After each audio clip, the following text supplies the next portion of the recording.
আসসালামু আলাইকুম, আনিশা কিচেনে সকলকে স্বাগত।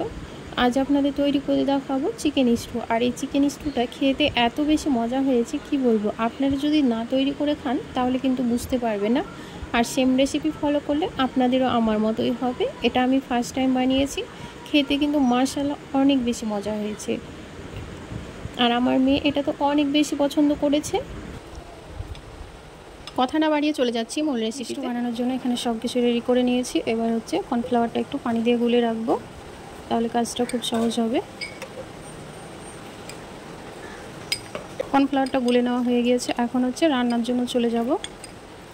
কড়াইয়ের মধ্যে দিয়ে দেবো একটু সাদা তেল। এখানে আপনারা বাটারটাও দিতে পারেন আর দুটো একসঙ্গেও দিতে পারেন। তেলের মধ্যে দিয়ে দেবো একটু আদা রসুন কুচি, দিয়ে দেবো পেঁয়াজ কুচি, একটু ভেজে নেব, খুব বেশি ভাজবো না। দিয়ে দেবো একটা কাঁচা লঙ্কা কুচি, একটু নাড়াচাড়া করে নেব। এবার আমি এর মধ্যে ধুয়ে রাখা চিকেন দিয়ে দেবো, একটু লবণ দেব। চিকেনটাকে একটু ভেজে নেব, খুব একটা বেশি ভাজতে হবে না, অল্প একটু ভেজে নিলেই হবে। আর চিকেনটা ভেজে একেবারে কালারটা চেঞ্জ করে ফেলাও যাবে না।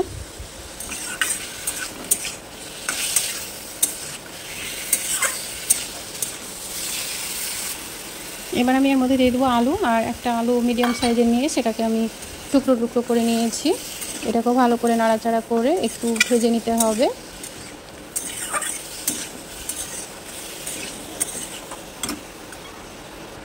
এর মধ্যে আমি গরম মশলা দিতে ভুলে গিয়েছিলাম, তো এখন মনে পড়লো সেজন্য অ্যাড করে দিলাম। এখানে নিয়েছি দুটো এলাচ আর দারচিনি আর তেজপাতা। এটা তেলের মধ্যে দিলে ভালো হয়, তবে ভুলে গিয়েছিলাম সেজন্য এই মুহূর্তে দিয়ে নিলাম।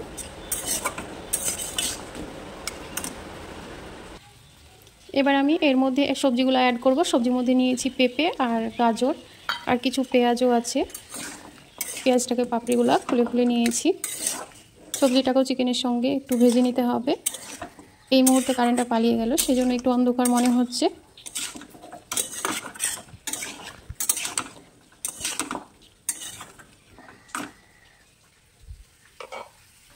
এবার আমি এর মধ্যে দিয়ে দেবো গোলমরিচ গুঁড়ো, কালারের জন্য সামান্য একটু হলুদ গুঁড়ো দিয়ে দেবো। সব কিছুকে ভালো করে মিশিয়ে নেব।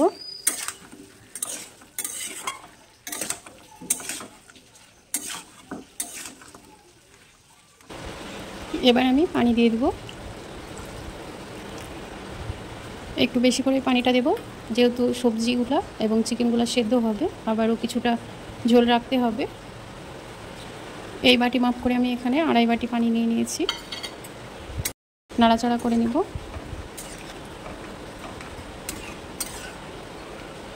এবার আমি ঢাকনা দিয়ে ঢেকে দেব।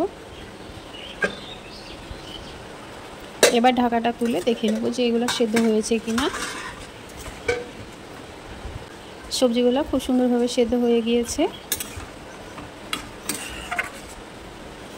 এবার আমি এর মধ্যে কর্নফ্লাওয়ার গোলানো জলটা দেব আর এইভাবে করে নাড়াচাড়া করতে থাকবো। অল্প অল্প করে দেব আর নাড়াচাড়া করব।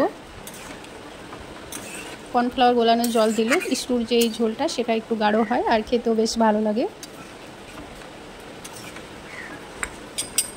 আরও কিছুক্ষণ আমি এটাকে ফুটিয়ে নিব। এই মুহূর্তে এবার আমি গ্যাসটাকে অফ করে দেব। এটা একটু আরও ঘন হয়ে আসবে, খুব একটা বেশি ঘনও না আবার খুব একটা বেশি পাতলাও না, ঠিক এমনটাই থাকবে। এখন হচ্ছে এটাকে পরিবেশন করে নেওয়ার পালা। খুব সহজেই তৈরি হয়ে গেল চিকেন স্টু। আর এটা বানাতে মাত্র আমার 5 মিনিট সময় লেগেছে। সব কিছু যদি রেডি থাকে তাহলে 5 মিনিটই সময় লাগবে। তার